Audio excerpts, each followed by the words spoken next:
a le temps de départ. Donc, on vous remercie d'être là. On remercie nos intervenants que je vais vous présenter avant qu'ils soient longtemps, mais surtout aussi vous d'être là sur un sujet qui pour nous est essentiel et qui est le lien en fait entre la prévention, ici on est dans le temple de la prévention des TMS et autres, de la prévention et le dépassement, si on peut dire, du plafond de verre dans lequel on est tous pris, et qui est se faire entendre, comment se faire entendre finalement auprès de direction générale et autres pour que la prise en compte soit aussi bien stratégique que opérationnelle, et grâce à un levier qui est celui d'excellence opérationnelle. L'idée, c'est justement bien de faire converger ces différents éléments, le capital humain en tant que tel, l'innovation, et on va voir qu'aujourd'hui et ce matin, ce qui va nous traverser, ce sera essentiellement l'innovation ergonomique, c'est-à-dire qu'on remercie surtout nos petits camarades, voilà, des parasites, mais tant pis, et nos petits camarades ici présents, parce que je dois dire que sur les questions des data, finalement, ce qui fait terriblement avancer la prévention, ce sont les data ergonomiques, beaucoup plus que ce que j'aurais cru moi dans la grande journée, qui étaient les data santé de travail, qu'on a toujours un mal fou à mobiliser. Donc, voilà, bienvenue à vous donc, pour cette heure d'échange et de terrain et de retour terrain.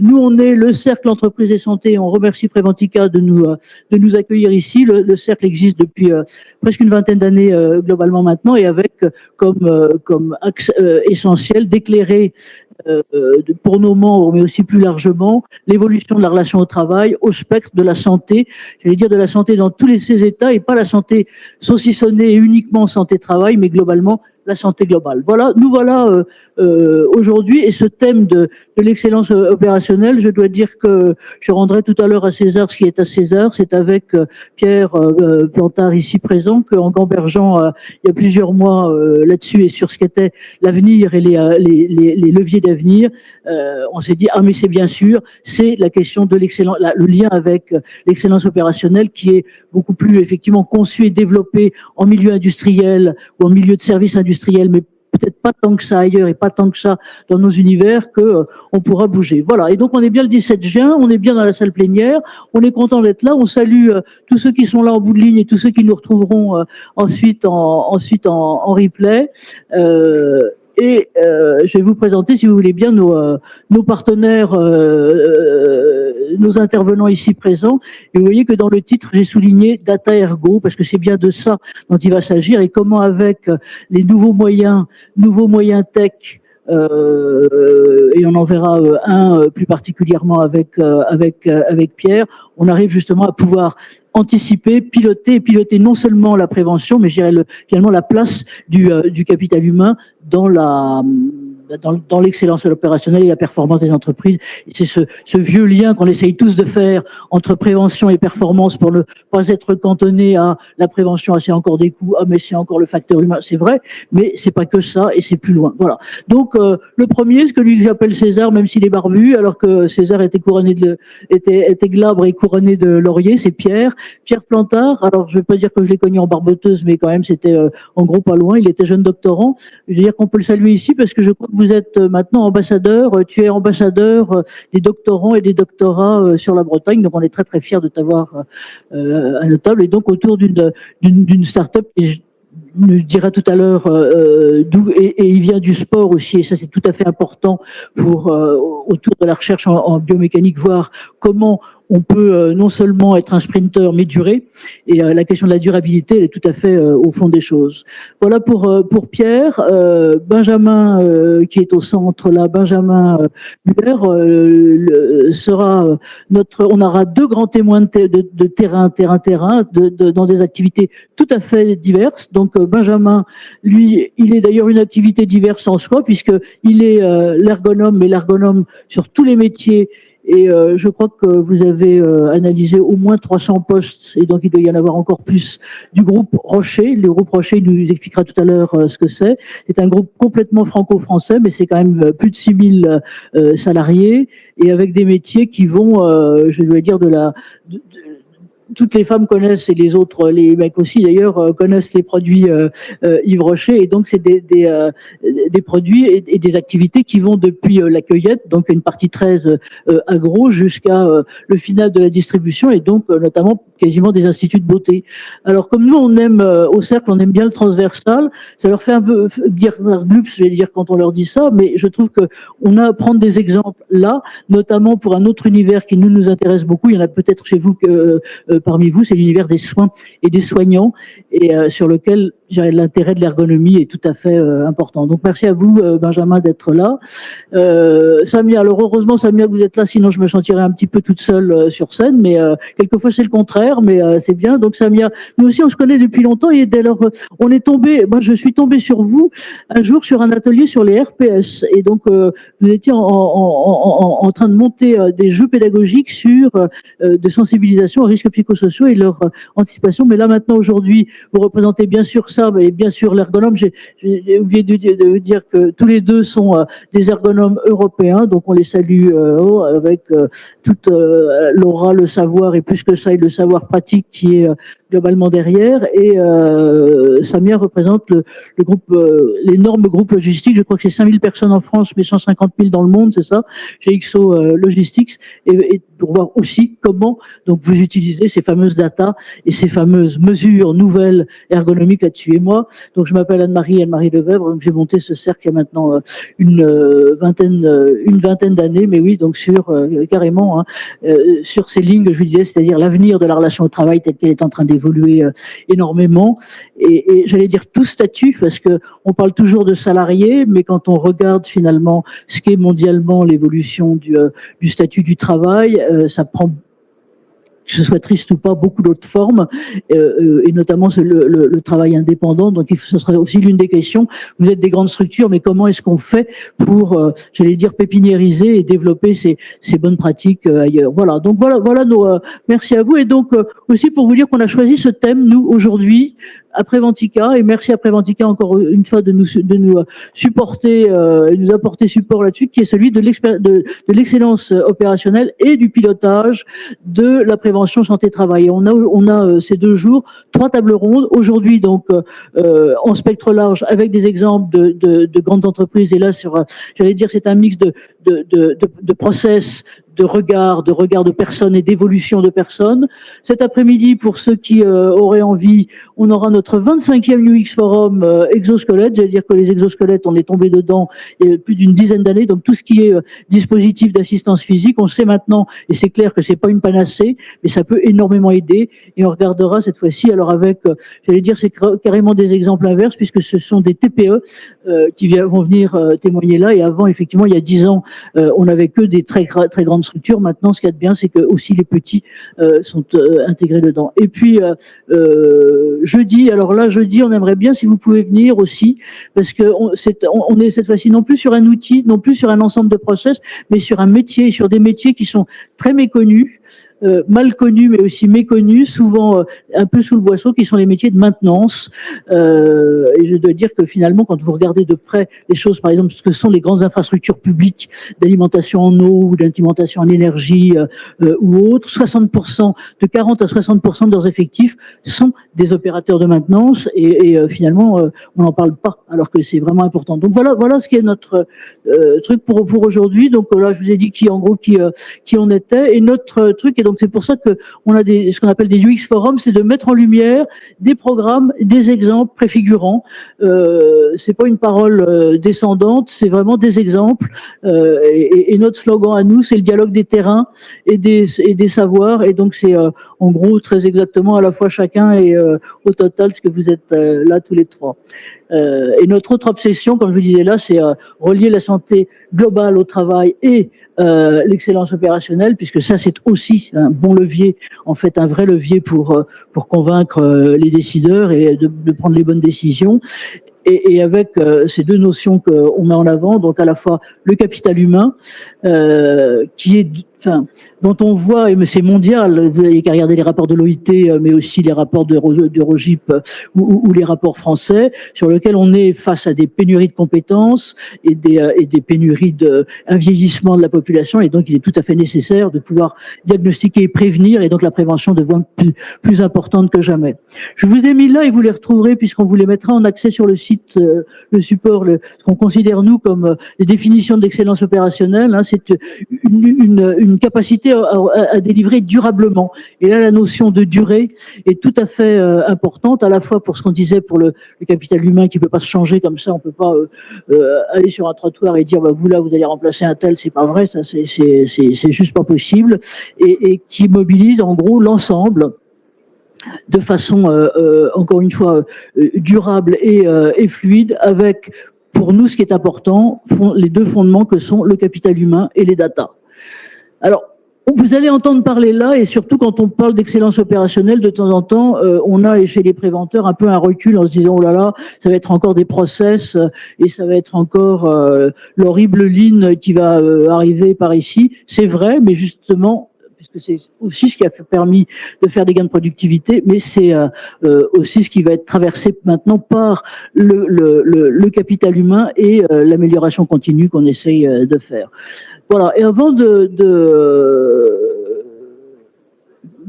vous dire ça, ce que je voulais dire, c'est qu'on a aussi, j'allais dire, trois chiffres, c'est-à-dire que d'habitude, l'excellence opérationnelle, c'est vraiment vu par le lean, l'amélioration des process, la réduction des coûts, et on sait que par là, on gagne environ 20% de productivité, entre, ça c'est tous les rapports des grands cabinets d'audit, genre McKinsey ou autres, on sait qu'on a des gains d'environ 20% de productivité, des réductions des coûts de 15%. Ils sont contents avec ces chiffres-là. Maintenant, comment ça va marcher avec le reste? Sur le reste, quand même, un autre chiffre à savoir, c'est qu'au niveau européen, les entreprises sont freinées, disent-elles, donc là c'est l'Eurobaromètre qui dit ça, à près de 80%, c'est-à-dire 77% dans leur développement par des difficultés de recrutement, des problèmes de compétences ou de main-d'œuvre. Donc, d'où l'importance, encore une fois, de regarder un peu plus près, d'aider le capital humain. Quant à la prévention, vous savez, tous les chiffres qui circulent et qui sont à la fois ceux de l'INRS, mais qu'on retrouve aussi dans notre cabinet, qui disent 1 euro investi égale de 2 à 4 globalement selon les secteurs. Mais tout ça résonne en silo, et nous, ce qu'on va essayer de faire, ça va être de les mettre ensemble. Et voilà. Et donc, Pierre.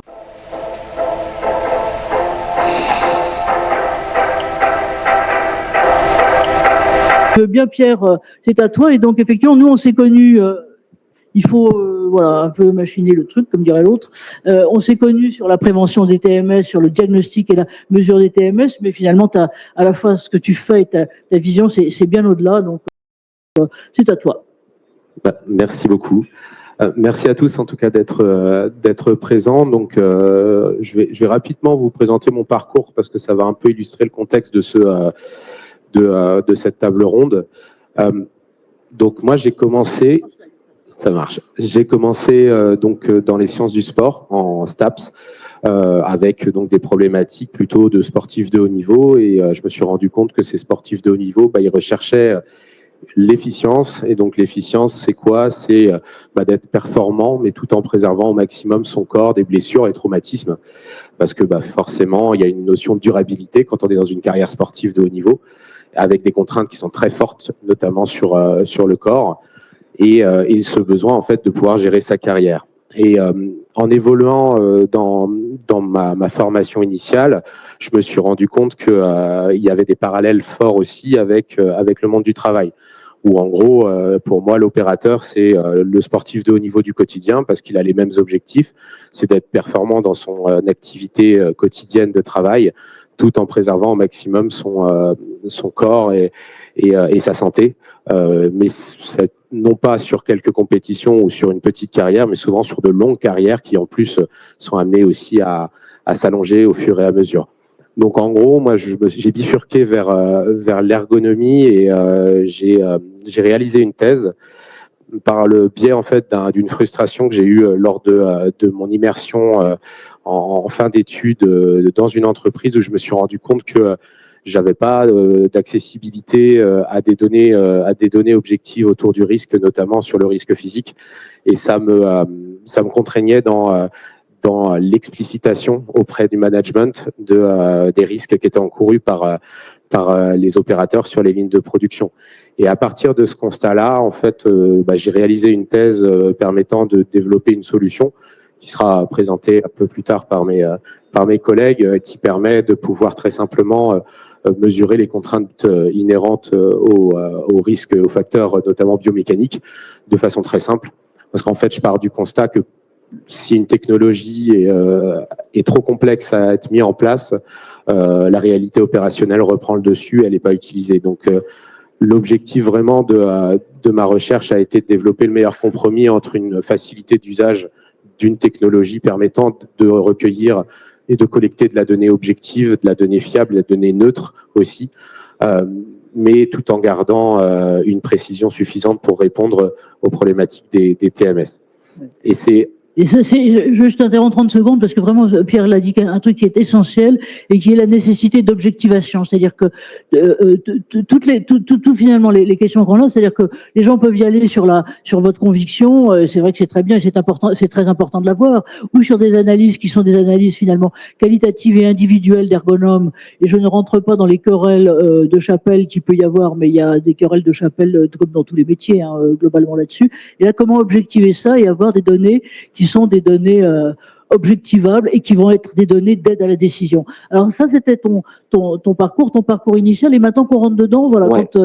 sur le fond et sur la relation, j'allais dire, entre ça, c'est-à-dire les données que toi tu captes à la fois immédiatement et en même temps sur le long terme, donc globalement qu'on peut consolider, et leur utilisation et la prévention, comment ça se passe ? Alors, c'est vrai que là, ça fait maintenant 7 ans que notre structure Movency est créée. Donc ça fait 7 ans qu'il a quitté la barboteuse, c'est ça? C'est ça. Et du coup, je me rends compte aussi qu'il y a des freins qui sont induits par le côté très silo des différents acteurs dans les entreprises. Et du coup, j'ai voulu, pour l'exercice de cette conférence-là, et parce que je crois vraiment qu'il y a un sujet, c'est d'aller regarder autour du paradoxe de l'optimisation. Comme je vous disais au début, l'efficience, donc c'est la performance et c'est le moins de contraintes possibles pour l'opérateur. Et donc, quand on regarde un petit peu les silos qu'on peut trouver dans l'industrie, on a souvent le lean manufacturing, on a tout ce qui va être autour de l'excellence opérationnelle, l'optimisation et le risque de TMS. Et souvent, l'un peut induire l'autre. Donc, le fait de travailler sur le waste, de réduire les temps de pause ou les choses comme ça, peut entraîner une augmentation des contraintes. Ça, c'est le constat. Mais derrière, on sait aussi que l'excellence opérationnelle, le lean manufacturing, ça ramène un ROI aux entreprises. Et souvent, les décideurs, c'est ce qu'ils regardent, parce qu'ils ont quand même une vision très court terme et qu'on sait que la prévention des TMS, c'est quelque chose qui se fait dans le temps et dans la durée. Et donc, partant de ce constat-là, on s'est dit, est-ce qu'il y aurait la possibilité de passer en fait du compromis à la synergie en essayant de pouvoir amener l'ergonomie et la prévention des TMS au sein de l'excellence opérationnelle.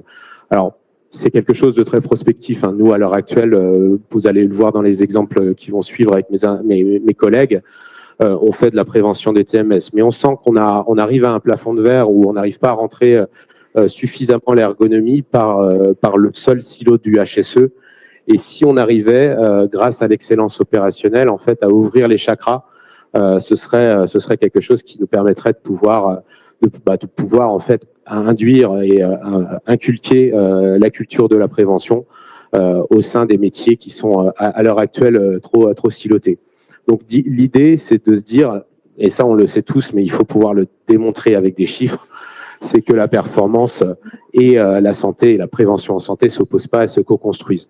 Parce qu'on va se retrouver, en fait, si par exemple, on travaille sur un chantier d'optimisation, on va pas prendre en compte les datas autour de la santé au travail, ce qui fait qu'ok, on va réduire des temps, on va gagner en productivité, mais derrière, on va augmenter la contrainte, notamment au niveau du risque TMS. Et derrière, c'est quoi le risque?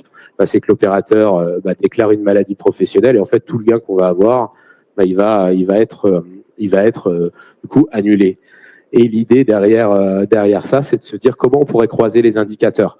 Nous, on fournit des indicateurs autour de la prévention des TMS, comment on pourrait les coupler aux indicateurs qui sont souvent des indicateurs temporels sur l'excellence opérationnelle. Et ça, c'est vraiment le cœur de notre stratégie un peu plus long terme, c'est de se dire comment on va transformer l'opérateur qui est vu des fois, je grossis un peu le trait, mais comme une variable d'ajustement, vers un levier de performance, et comment on va réussir à pouvoir concilier les deux méthodologies et de pouvoir, par exemple, dire OK, ce temps de pause-là, c'est pas du waste, c'est un temps de récupération qui permet à l'opérateur de tenir sa performance, tandis que celui-là, c'est un goulot d'étranglement. Peut-être que cette opération-là n'est pas optimale et il faudrait peut-être la déplacer sur un autre poste. Et là, il y a vraiment des cas d'usage qui sont pertinents et qui parlent au plus grand nombre. Derrière, on peut parler donc de l'équilibrage de ligne. L'objectif de l'équilibrage de ligne, c'est d'éviter les goulots d'étranglement pour pouvoir diminuer la variabilité qu'on peut avoir sur une ligne de production. Et ça, si on y inclut des indicateurs de prévention, des indicateurs ergo, on a tout gagné parce qu'on va aller chercher les deux aspects derrière. Et un dernier cas d'usage qui, pour moi, me semble pertinent, c'est tout ce qui va être la gestion des rotations de postes. Les rotations de postes sur une ligne de production sont souvent faites parce qu'on a toujours fait comme ça, ou quand on a un peu plus essayé de gérer les compétences de chaque personne. L'objectif derrière, c'est que grâce aux données qu'on pourrait avoir, on pourrait savoir les postes qui seraient les plus contraignants sur certaines articulations pour éviter en fait de sursolliciter la même articulation sur la prise de poste qui suit la première. Donc il y a énormément de cas d'usage qui en fait corrèlent les deux. Et en fait mon message autour de ça, c'est pas de vous dire il faut aller forcément mixer les deux, mais c'est que si on reste en silo, si le métier du HSE reste indépendant du métier de l'excellence opérationnelle sur ces notions d'optimisation et d'efficience, en fait, il n'y aura aucun gagnant. Et de pouvoir, en fait, inclure de l'ergonomie, de la prévention des TMS dans ces secteurs-là, qui sont des secteurs qui sont quand même bien pourvus d'un point de vue des budgets, on ne va pas se le cacher, c'est quelque chose qui, pour moi, est un levier pour le domaine du HSE.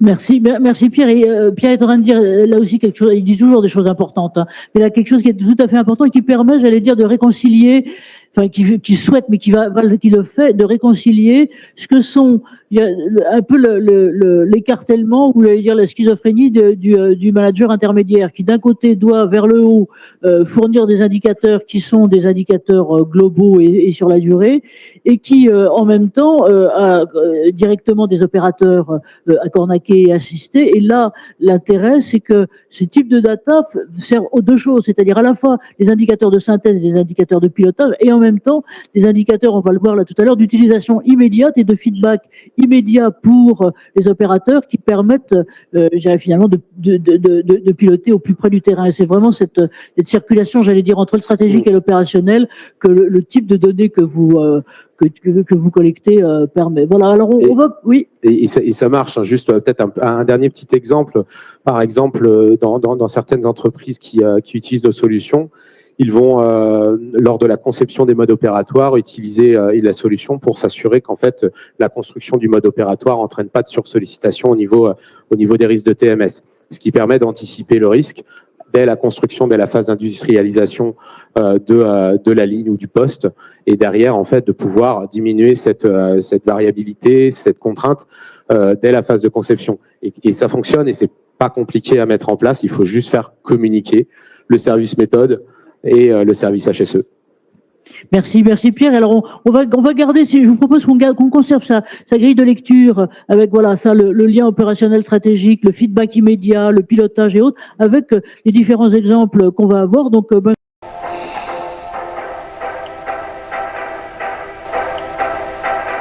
Benjamin, c'est à vous si vous voulez. Donc Benjamin Muller, vous allez présenter vous présentez beaucoup mieux que voilà, nouvelle méthodologie ergonomique et donc l'exemple du groupe Rocher. Qu'est-ce que c'est que le groupe Rocher? Et vous, donc vous encore une fois ergonome européen et qui êtes, moi j'étais très étonné. Je vais vous dire, j'étais très étonné de plein de choses. D'abord, c'est de l'ampleur du périmètre des métiers que vous couvrez et que vous êtes non seulement susceptible, mais plus que capable, que vous couvrez effectivement donc en maîtrise là-dedans, et en même temps le fait que là aussi c'est une incarnation de ton principe, si je peux me permettre, et qu'il est à la fois l'interlocuteur de la direction, et donc en pilotage, en vigilance et sur l'ensemble, et en même temps en appui complètement direct pour les opérateurs. Il a plein de choses à nous raconter là-dessus. Je vous laisse le micro si vous voulez bien. Merci Anne-Marie. Pour commencer, donc Benjamin, moi je suis responsable ergonomie handicap pour le groupe Rocher. Donc le groupe Rocher, c'est notamment, on va dire, une marque emblématique, mais pas seulement, il y en a d'autres, mais la marque Yves Rocher. Comme parcours, un peu semblable à Pierre, je suis passé par l'UFR STAPS également. À la base, je voulais être prof de PS, et puis finalement, au lieu d'étudier le corps en mouvement par l'objet du sport ou de la pratique sportive, j'étudie le corps en mouvement par l'objet du travail, et j'ai trouvé un tout autre intérêt. On fait toujours de la prévention de la santé, mais autrement. Ça va faire 20 ans que je suis dans le groupe Rocher, donc on va dire 18 précisément. On est en quelle année? En 2026, donc ça fait plus de 20 ans que je suis diplômé maintenant. Oui, c'est ça à peu près. Hein. Donc le groupe Rocher, juste pour vous représenter, donc c'est un groupe qui appartient à la famille Rocher à plus de 99%. Une marque qui a été créée en 1959, donc un groupe qui existe depuis. Et depuis 2018, il me semble, 2019, on est entreprise à mission de protéger, en tout cas de prendre soin des hommes et des femmes et de la nature. Donc ça, c'est un de nos objectifs. Dans les chiffres clés, on a un chiffre d'affaires à 2,3 milliards à peu près, 6 000 collaborateurs, et il faut savoir qu'en fait, on produit 95 à 98% des produits que vous achetez de la marque qui sont fabriqués à Lagacy, à un peu moins d'1 heure d'ici. Donc quasiment tout est fait localement. C'est assez intéressant. On a un modèle intégré, on va de la plante à la peau. Quand on parle de la plante à la peau, c'est des gens qui vont cueillir les plantes. On va les ramasser, on va, dans certains cas, parce que ces plantes-là, malheureusement, on ne peut pas tout cultiver sur le bassin de Lagacy, on a une centaine d'hectares qu'on cultive, mais les plantes, en fait, on les transforme derrière en ce qu'on appelle un jus, et ce jus, après, on va l'introduire dans nos cosmétiques. Ces cosmétiques, on les conditionne, on les fabrique, on les conditionne, et puis derrière, on va les préparer, on va faire de la préparation de commande, soit vous les achetez sur Internet, soit vous les achetez en magasin, donc on va les distribuer. Et puis après, on a aussi la partie boutique, une partie où on fait du retail, la partie institut. Et puis il faut savoir qu'à côté, j'ai aussi un hôtel, deux restaurants, un camping, voilà. Donc j'ai tous ces métiers-là, et à travers tous ces métiers-là, on va faire de l'ergonomie mais de la même manière. En tout cas, on va l'exposer de la même manière, et on va pouvoir essayer de faire du comparatif. Donc 20 ans d'évolution aussi des métiers. Moi, ce que je vois, c'est qu'on avait des métiers essentiellement manuels il y a une vingtaine d'années qui ont tendance à se transformer, puisque la technologie évoluant, les cobots, les petits systèmes robotiques, etc., se faisant de moins en moins chers, du coup, on va observer en fait des équipements qui vont venir en assistance au travail, et du coup, les métiers vont se transformer plutôt d'activités manuelles à du pilotage de ligne à travers nos métiers. Donc un niveau de compétence finalement qui va évoluer aussi également avec tout ça. Et du coup, nous, l'ergonomie, on la regarde à la fois à travers plusieurs prismes.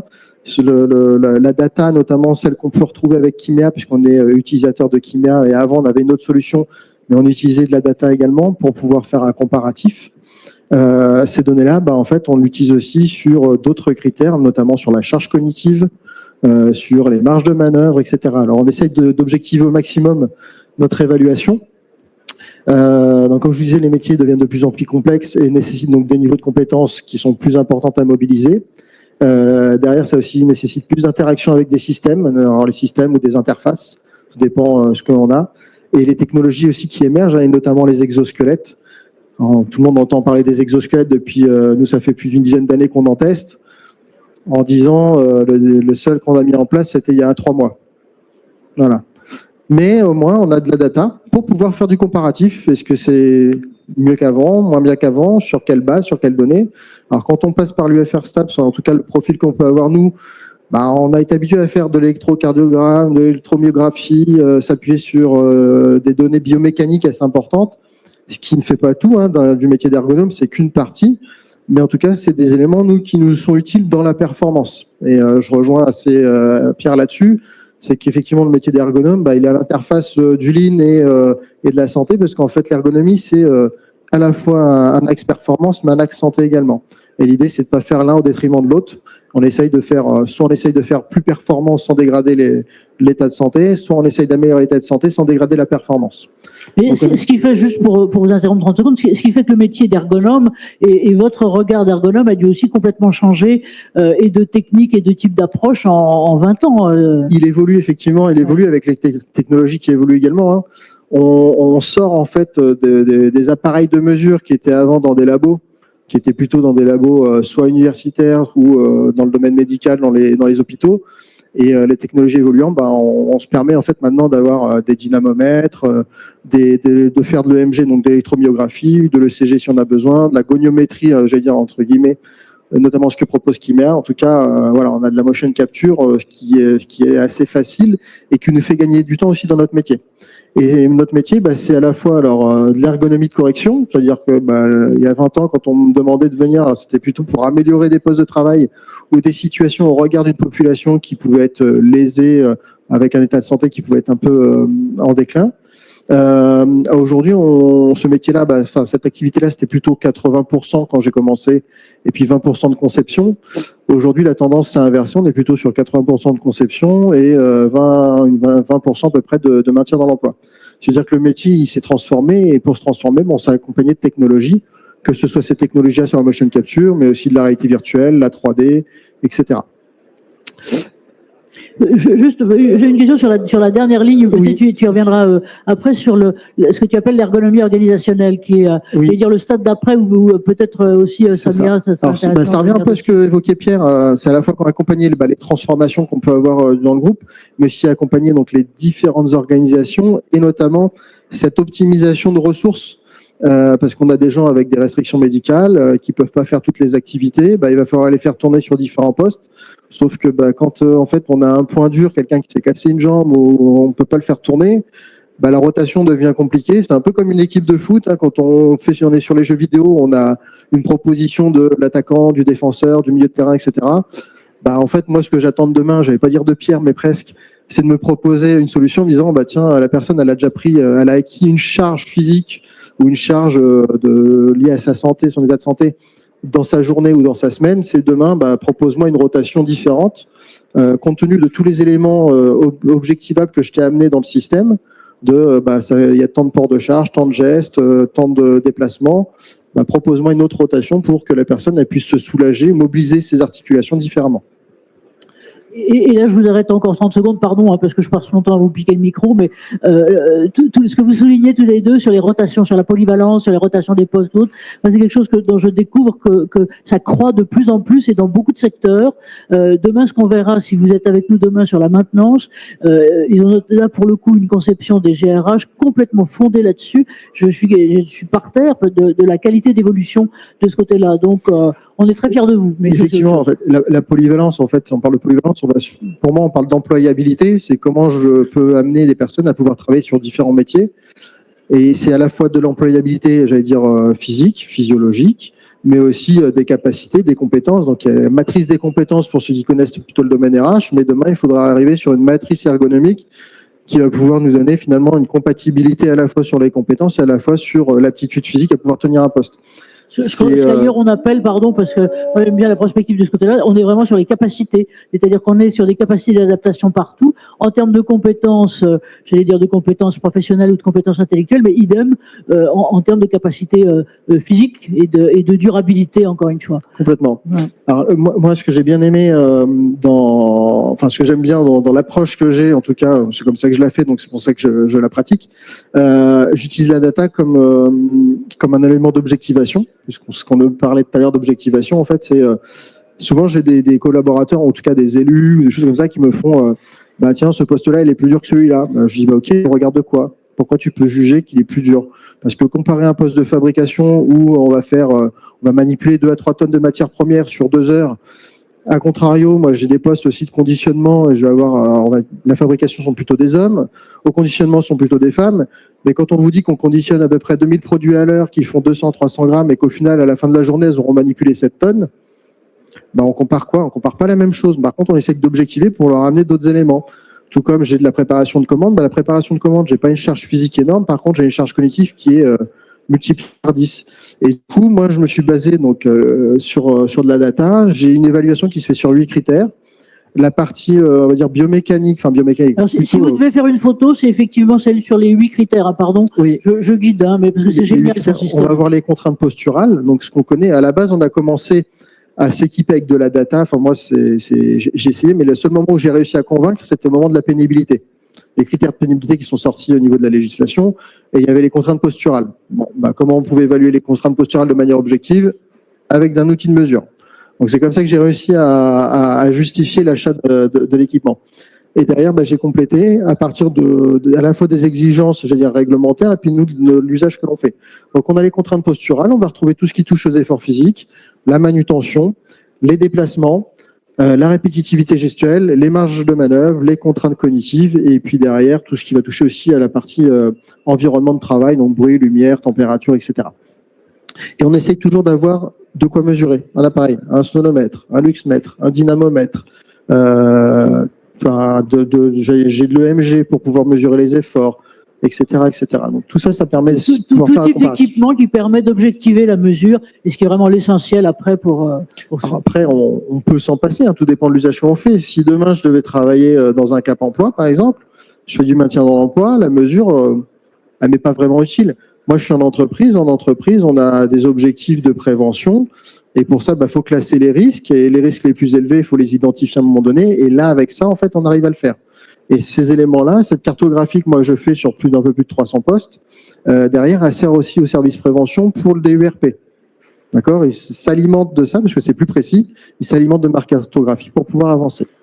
Donc, un usage, après, qui est assez varié. Hein, comme je vous disais, on fait de la conception de postes de travail. Donc là, c'est plutôt la partie de la photo qui est la plus à droite, où vous verrez, on est avec de la réalité virtuelle et on est sur la conception d'un nouveau système on est en train de transformer en fait une activité aujourd'hui qui est mécanisée, on va la démécaniser. Sur l'image du milieu, on est vraiment là plutôt sur, et la première sur une analyse de l'activité existante. Et dans certains cas, comme ça arrive, moi je fais aussi des retours. Donc on fait des échanges prévention. Je sais pas si ça parle à certains, ou des visites de poste, etc. Et derrière, en fait, je les filme et puis je leur montre la vidéo. Je leur dis, je suis au fait, je t'ai vu faire un truc bizarre. Je fais, est-ce que tu peux regarder la vidéo avec moi et qu'est-ce que tu en penses? Et du coup, ils ont un retour quasi instantané en fait de l'image. Et du coup, avec la posture, c'est assez facile. Hein, vert, jaune, rouge. Vert, je suis bon. Rouge, je suis pas bon. Quand on voit que finalement, quand on a été remanipuler une palette, etc., et qu'on a le dos qui est complètement en vrac, et parce qu'on voulait pile poil ajuster la palette sur celle du dessus et qu'elle dépasse pas d'1 centimètre à gauche ou à droite, on leur demande quelle a été l'utilité d'avoir généré des gestes supplémentaires. Donc c'est assez important et assez intéressant en fait d'avoir ce retour-là. On peut leur faire en direct aussi. Je continue. Je savais pas que j'en avais autant, mais oui, attends, encore 4 minutes. Ouais. Dans cette cartographie, du coup, moi je les ai classés. Donc j'ai une note qui va de 0 à 10, 10 étant très pénible, 0 étant un poste plutôt facile. On voit un petit peu cette courbe de Gauss finalement, où les postes les plus pénibles vont se retrouver en rouge et orange, et puis on a cherché à les réduire. Alors pour le coup, là, depuis le temps, on a réussi à réduire à peu près un peu plus de 20% de ces postes. Il faut savoir que sur l'activité, l'image d'avant que je vous ai montré, où je suis en réalité virtuelle, on est sur une activité qui va se mettre en place l'année prochaine, et globalement, mon indicateur qui va de 0 à 10, il va baisser de plus de 30%. La situation de travail, en fait, va être 8 en termes de contraintes ergonomiques de plus de 30%. Donc c'est un indicateur qui est assez important, donc qui permet aussi de rentrer dans nos... Alors, on parlait de justificatifs d'investissement, ROI, etc. C'est un des éléments, un des indicateurs qui permettent à la direction aussi de les éclairer sur la situation et de faire des choix. Donc ça, c'est assez important. Et là, on voit la moyenne de nos scores. Finalement, on a un score qu'on avait initialement poste par poste, et puis après, on l'a pondéré par l'effectif. Ça, pareil, on l'évolue parce qu'on est challengé par nos patrons qui vont dire, ouais, mais là, tu as évalué un poste, il n'y a qu'une personne, et là, tu as un autre poste, mais tu as 40 personnes à travailler dessus. Et tu as compté 1 pour 1, et alors que ça serait 1 pour 40. Donc, on a pondéré, et finalement, on voit que les choses évoluent un peu. Nous, on a un objectif, se dire, c'est que tout nouveau poste entrant, il n'aura pas une note supérieure à 4. Ce qu'on essaye de tenir. Donc, on a une ligne dernièrement là qui est rentrée. On a deux postes sur 3 qui sont inférieurs à 4, et le troisième, il est à 4, quelque chose. Donc, globalement, on a réussi le challenge qui nous est imposé. Et ça, c'est l'objectif qu'on essaye de se tenir et puis de faire baisser la moyenne globale à chaque fois d'un cran. Et ça, c'est ce qu'on essaye de se donner dans nos P3A. L'outil de mesure, c'est un outil pour la performance à la fois pour l'utilisateur, mais aussi pour nous en tant qu'utilisateur. Enfin, quand je dis utilisateur, le collaborateur, mais l'utilisateur en tant qu'ergonome aussi, parce que l'outil que j'avais avant, je passais 1 heure dans le temps d'intégration de la data. Je m'apercevais que la mesure, elle était pas bonne parce que finalement, les capteurs, ils avaient bougé au cours de la mesure, donc il fallait que je retourne les faire. Là, j'ai quelque chose qui se base sur de la vidéo. J'ai pas besoin d'y retoucher. L'information à part, elle redescend assez rapidement. Et derrière, l'interprétation aussi, l'interface, l'ergonomie de l'interface, elle est assez intuitive et elle est assez bien faite pour pouvoir apprécier les éléments. Et ce qui est assez sympa, je l'ai pas mis là, mais peut-être que Samia, on verra dans une de ces images. On a un petit bonhomme, on a des scores, et en fait, ça parle très vite. Donc, il n'y a pas besoin de donner de multiples informations. Donc voilà, une performance pour le système, c'est à la fois l'efficience versus les situations connues et la situation en devenir. Et comme l'a évoqué Pierre, c'est un usage pour le retour sur investissement derrière dans les justifications. Et derrière, ça permet aussi de mettre une data qui est intelligible, qui est assez facile à comprendre, qui est imagée. Et pour nous, c'est vraiment un outil indispensable en fait aujourd'hui pour moi, mais aussi pour les gens du terrain, puisque j'ai des demandes en fait des managers. Nous, on parlait de culture tout à l'heure, Pierre parlait de culture. En fait, il n'y a pas un manager, il n'y a pas une transformation chez nous sans que ça passe dans nos process, parce que il y a une transformation, il y a un changement, ça passe dans un process. Et j'ai demandé à ce qu'on mette un petit visa ergo à chaque fois, donc c'est-à-dire que je suis avisé à chaque moment. Et si ça passe pas, on change, on modifie, on transforme, mais on laisse pas passer une situation en fait qui serait dégradante. Et voilà. Super. Merci. En tout cas, on n'a effectivement pas le petit bonhomme sur écran, mais on a le grand bonhomme pour nous expliquer, donc en émotant ça. Merci. Vous voyez bien que ça c'est efficace aussi bien vis-à-vis, encore une fois, des managers intermédiaires, de la direction haute, pour effectuer des choix et faire des décisions et prendre des décisions fondées que en feedback immédiat. Et je racontais l'autre jour et là avec j'ai quelqu'un qui teste immédiatement, je vois il a pas 30 secondes mais 2 minutes après le feedback sur les éventuellement erreurs ou améliorations qu'il peut y avoir d'attitude, c'est tout à fait bien. Alors maintenant ça va être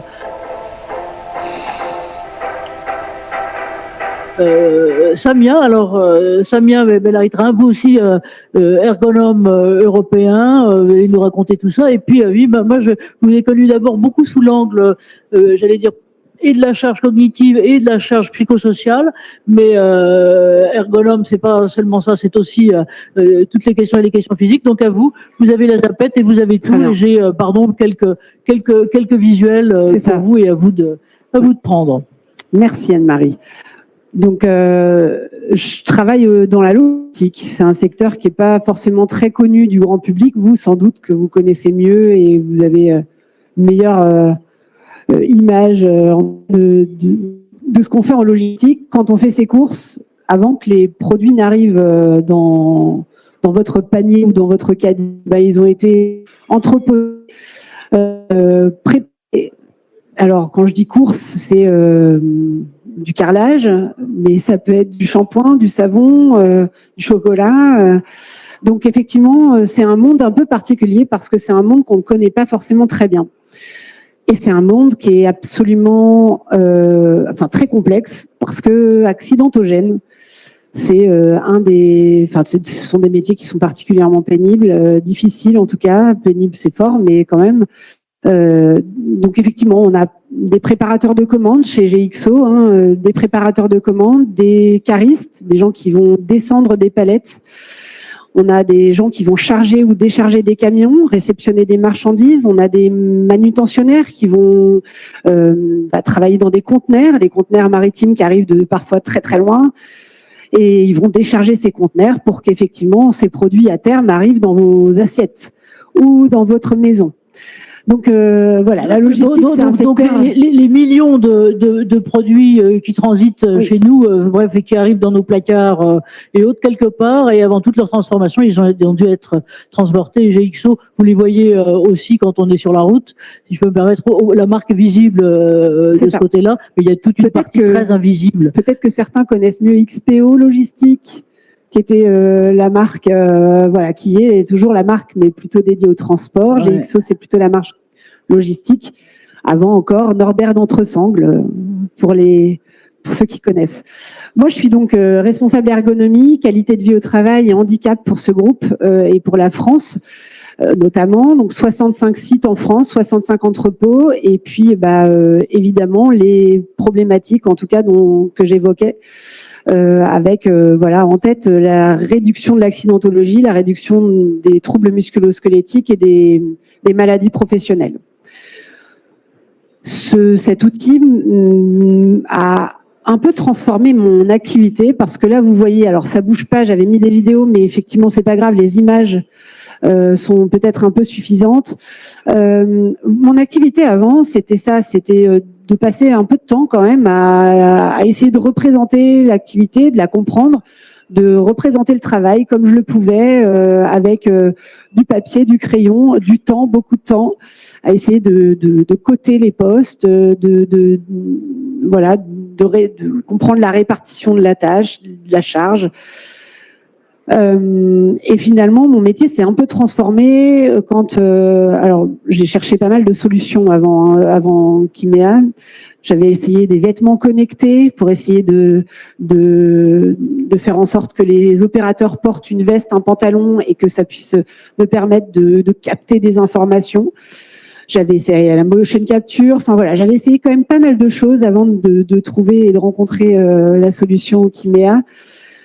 Et aujourd'hui, mon activité s'est beaucoup transformée parce que très concrètement, je prends une vidéo et puis très, très rapidement, j'ai un score en fait. J'ai un score qui ne résume pas ce qu'est l'ergonomie, qui ne résume pas ce qu'est le travail, mais ça résume une bonne partie en tout cas des problématiques.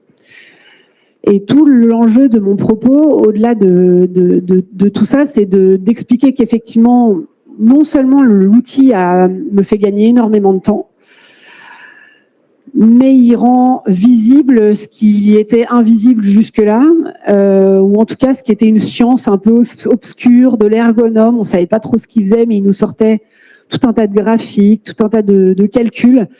On ne savait pas trop comment il avait fait. Mais il était tout seul à le faire. Aujourd'hui, finalement, on a la donnée tous ensemble, en même temps. Et tout l'enjeu de mon propos, c'est de dire qu'effectivement, cet outil-là, il me permet aussi de travailler sur la question du dialogue opérationnel, du dialogue social. Et in fine, de pouvoir parler du travail avec une data objectivable, mesurable, lisible et compréhensible de tous. Ça a été effectivement la grande transformation de mon métier. Juste pour t'interrompre et te poser une question là-dessus, ça a été une transformation, dans le dialogue entre ergonomes et les équipes, ou bien aussi entre les équipes. Comment se sont appropriés, peut-être que je pose la question trop tôt, mais comment les gens se sont appropriés cet outil qui a effectivement un feedback immédiat? Je pense qu'au départ, au tout début, je me suis dit, OK, je vais essayer d'apprivoiser cet outil qui est plutôt simple. Je vais en faire la promotion quand même en interne et du coup, qui serait ma cible? Parce que l'idée, c'était pas d'en parler à tout le monde forcément tout de suite, mais c'était de se dire qui est la cible la plus intéressante au sein de l'entreprise. La cible, au départ, je me suis dit, les QHSE. Donc, les responsables QHSE ont été formés à l'utilisation et puis à la lecture, l'analyse. Voilà, ça a été ma première porte d'entrée. Et puis ensuite, je me suis dit, non, en fait, il faut que j'aille plus loin. C'est quand même un outil qui peut être partagé, utilisé par le plus grand nombre. Je vais essayer d'en parler au directeur de site. Donc 65 sites invités en session de travail et de réflexion. Là, je leur ai présenté l'outil. Ça a été finalement les seconds interlocuteurs autour de cet outil. Et puis ensuite, je me suis dit, ça marche plutôt bien. Les gens comprennent un peu le principe, les directeurs de site aussi. Allons plus loin, parlons-en aux élus, aux représentants du personnel. Et donc, ça a été le troisième axe, c'était de se dire, ils seront mes alliés en matière de prévention, autant les inclure effectivement dans ces démarches d'analyse, de d'analyse du travail et de essayer de comprendre le travail. Tout l'enjeu, ça a été vraiment de se dire comment est-ce que je pouvais mettre au centre du dialogue social cet outil-là. Et du coup, de faire de l'ergonomie, ou en tout cas de l'ergonomie biomécanique et de l'analyse des postures, un angle d'entrée, une porte d'entrée, pour à la fois rendre effectivement visible ma matière et en même temps parler du travail et parler de risques psychosociaux, parce qu'on en parle aussi, parler d'environnement, parler de conditions de travail d'une façon générale. Et comment vous avez vu évoluer justement cette appropriation c'était à chaque fois impulsé par vous? Est-ce qu'il y a des demandes qui sont venues là? Quelles étaient, sans vous demander de révéler les secrets, mais quels étaient les plus positifs relais, ou au contraire, qu'est-ce qui était un peu Je pense que les demandes les plus positives, ça a été les demandes des ingénieurs méthodes ou même des commerciaux. Les commerciaux? De ceux qui répondent à des appels d'offres. Et qui m'ont dit, mais en fait, on a une demande, on aimerait faire cette proposition dans la réponse à notre appel d'offres. Est-ce que tu peux essayer de nous coter le poste qu'on a en tête, qu'on imagine, de façon à le rendre aussi lisible et visible par le client, et se dire, OK, ça tient la route ou ça tient pas la route, notre idée peut marcher ou pas. Ouais. Et donc, oui, ça c'est intéressant, c'est l'utilisation finalement un peu, Benjamin, comme chez vous, le côté entreprise à mission, c'est de pouvoir, avec les parties prenantes et donc directement notamment les commerciaux avec leurs clients quand ils répondent à des appels d'offres, intégrer les dimensions, qualité de vie des équipes dans l'ensemble. Ça c'est intéressant. Ouais. On a aussi, comme peut-être certains d'entre vous, eu certaines injonctions des CARSAT, Cramif, et effectivement c'était un formidable outil pour leur dire oui, on a analysé le poste, on a compris effectivement les problématiques en tout cas biomécaniques, puisque c'est l'axe et la porte d'entrée. C'est pas suffisant évidemment, hein, on essaye toujours d'aller plus loin, mais c'est un vrai outil d'échange auprès des préventeurs aussi. Et des préventeurs externes, donc réponse à des contrôles de la même façon, en disant on objective finalement, on a les moyens d'objectiver nos postes et nos process. D'accord. Ouais. Tout à fait. Ouais. C'est vraiment un outil de dialogue, et je pense que c'est vraiment la force de l'outil, et de se dire c'est pas un outil juste pour l'ergonome pour qu'il se fasse plaisir et qu'il contrôle ou qu'il cartographie ses postes, ou qu'il réponde à simplement un objectif de prévention. Je pense que ça va vraiment au-delà, c'est de se dire qu'est-ce que je peux en faire. Moi, et encore aujourd'hui, hein, et maintenant aujourd'hui, c'est un vrai outil de dialogue aussi avec le salarié. C'est-à-dire que très rapidement, on a une donnée, donc il comprend assez facilement que je le filme. Évidemment, hein, on lui pose la question et on lui demande s'il en est d'accord. C'est flouté, et peut-être 10 minutes après, on peut lui montrer ce que ça donne et pouvoir échanger avec le salarié sur regarde, ton score il est orange, ton score il est rouge, il y a des choses qu'on pourrait peut-être faire autrement, et en fait assez rapidement on peut transformer une situation de travail juste avec cet échange qui est finalement une espèce de support de coaching individuel, mais j'imagine que ça peut l'être aussi sur des formations collectives. C'est ce que je fais. Ouais. Il y a effectivement de l'individuel, mais aussi du collectif, où effectivement maintenant dans les formations qui s'appellent préserver votre santé et votre sécurité au travail, que j'anime ou que je co-anime. Alors avant, on allait sur le terrain avec la grille, on faisait les cotations avec les salariés. Sur la version numéro 2 qui vient de sortir, c'est un jeu de société, un jeu de plateau, mais dans le jeu de plateau, on descend sur le terrain. Donc ça, c'était la version 1. La version 2, c'est on a déjà en amont la vidéo, et on l'analyse tous ensemble avec ces 10 participants en session collective. Donc ça va vraiment au-delà du simple outil de diag, professionnel. Dans votre couloir à vous, C'est ça. ergonome, si je peux me permettre. C'est ça. Mais ça, c'est tout à fait important. Encore une minute, et puis après, je voudrais passer la parole aux questions et aux rebonds entre vous. Pardon, parce que je vous coupe la chic, là. J'ai pas de, je pense que vous avez compris mon propos. L'idée, c'était vraiment de se dire, effectivement, c'est un outil de compréhension de l'activité. C'est une porte d'entrée pour aller chercher les directeurs de sites qui sont parfois réfractaires, mais là, ça leur parle très rapidement. Et quand ils voient le petit bonhomme en rouge, ils se disent « Ah mince, c'est rouge ».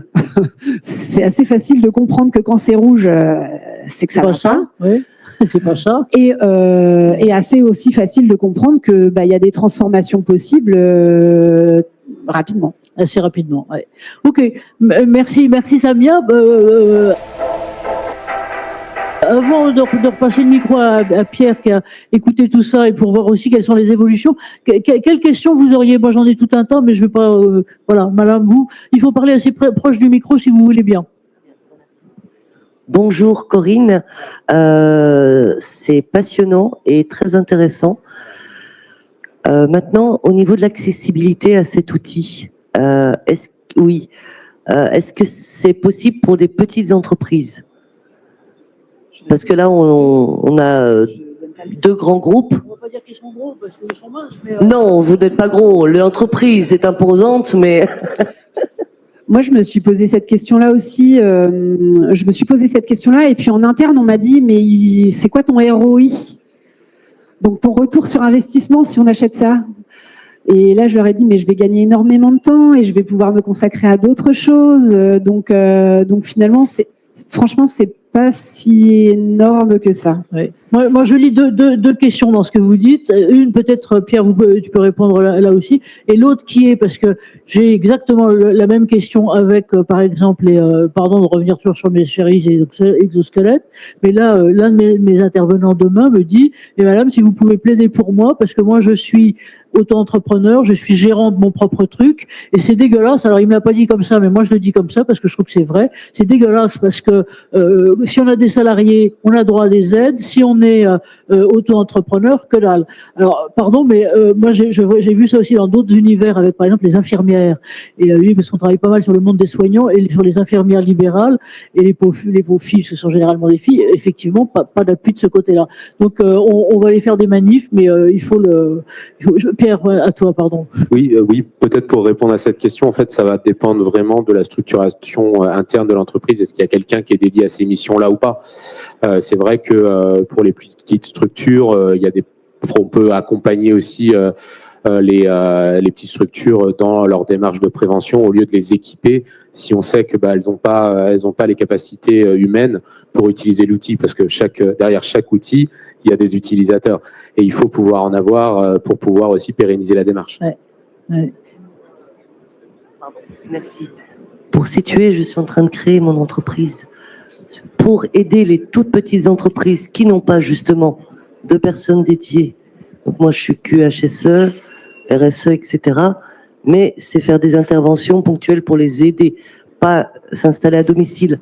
Et en fait, c'était pour mon entreprise qui va dans d'autres entreprises pour justement les aider de manière ponctuelle sur des points, parce que n'oublions pas que les toutes petites entreprises, c'est aussi un nombre de salariés colossal et qui sont aussi un peu les laisser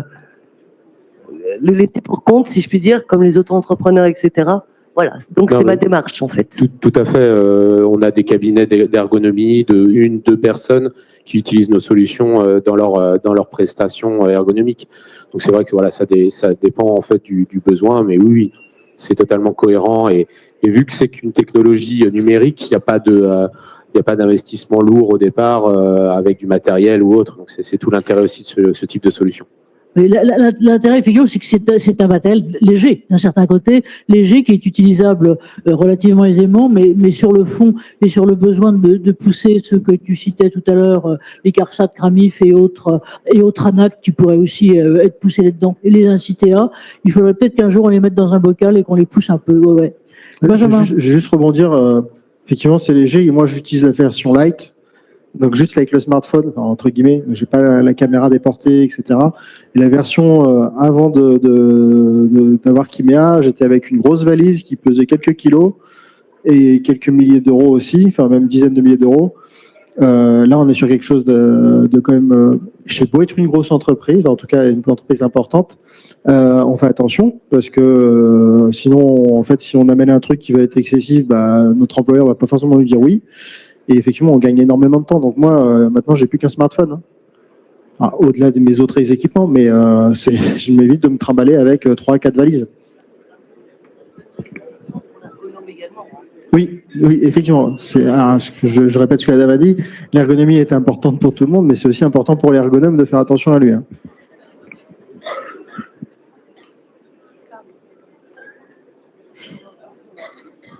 On a anticipé, voilà, pardon, merci de te prendre comme zappeuse en chef, en plus d'ergonome en chef là-dessus. Oui, vous vouliez rajouter quelque chose, Benjamin, sur ces questions? Autre question, on a encore 3 minutes, je crois, 4 minutes, un peu plus.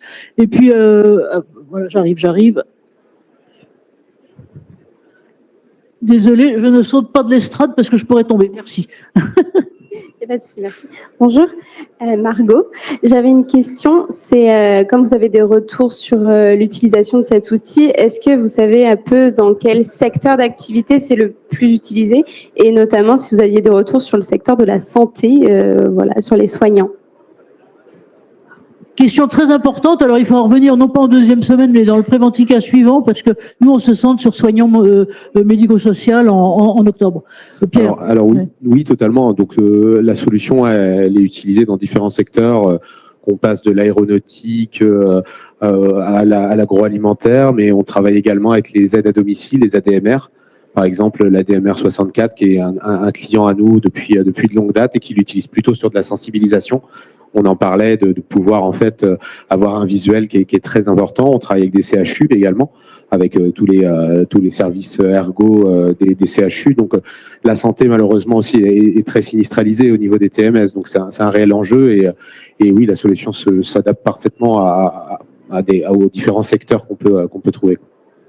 Et c'est ce sur quoi aussi on peut, je pense, avoir des résultats très vite, parce que on parlait tout à l'heure de la fragilité du capital humain et particulièrement là, pour le coup des équipes de soignants.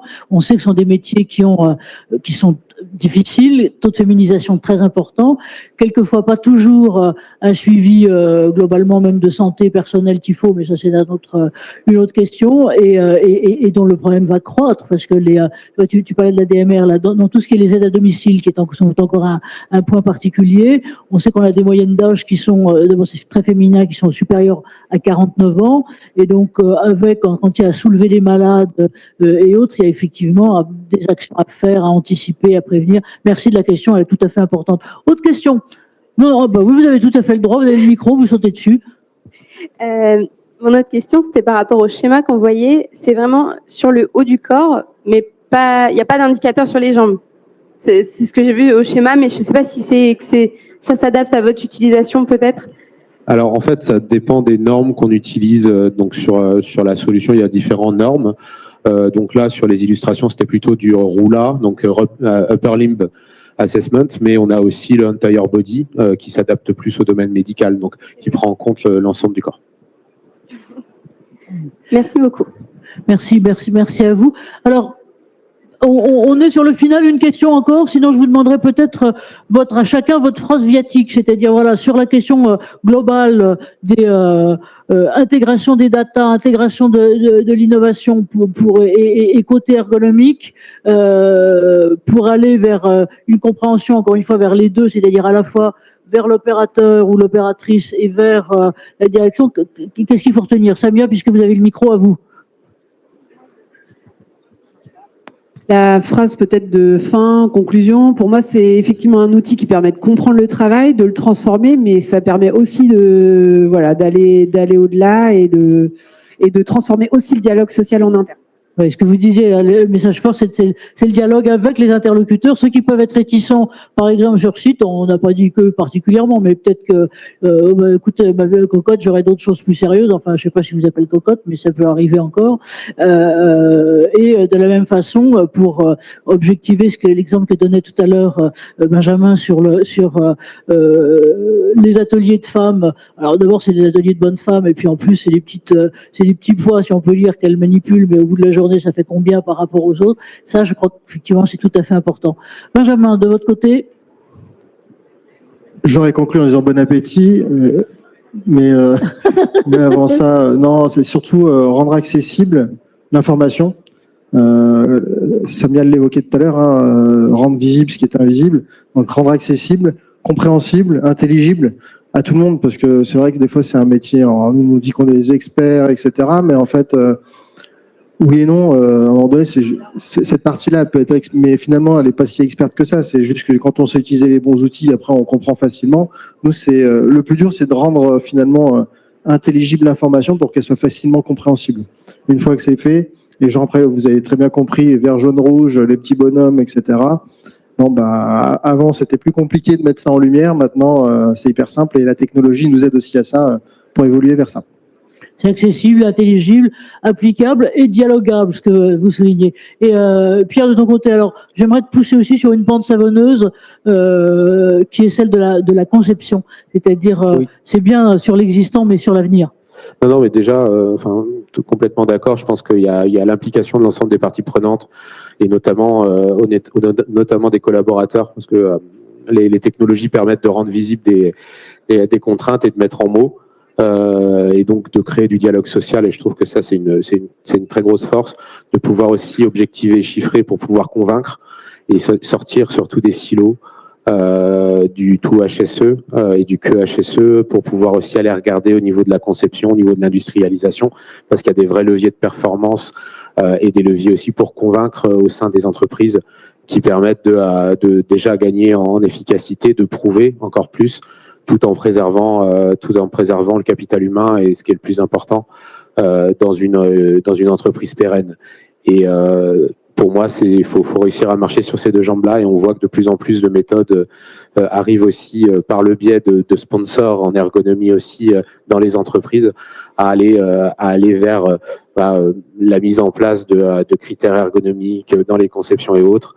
Et ça c'est tout bénef parce que, comme tu disais, la correction, ça a ses limites. Avant, tu faisais 80%, maintenant, c'est de la conception. Parce que la conception, c'est là où on a du vrai levier. Et la conception, ça se fait également avec l'ensemble des parties prenantes qui construisent les nouvelles lignes. Et la bonne pratique et la bonne façon de faire. Moi, ma conclusion, ce sera celle de s'occuper de madame, là, qui va se sauver, mais elle a raison. C'est-à-dire la capillarité vers les PME, TPE qui sont le tissu français. Voilà. Mais écoutez, je vous propose qu'on les applaudisse un maximum parce qu'ils ont été super et vous aussi. Et donc, prochaines étapes, voilà, merci, voilà. Si jamais tout à l'heure vous avez envie, cette fois-ci côté équipement, de venir voir les exosquelettes, eh ben, ça sera par là. Et demain, de soutenir du côté des métiers de la maintenance, encore une fois, métier très méconnu.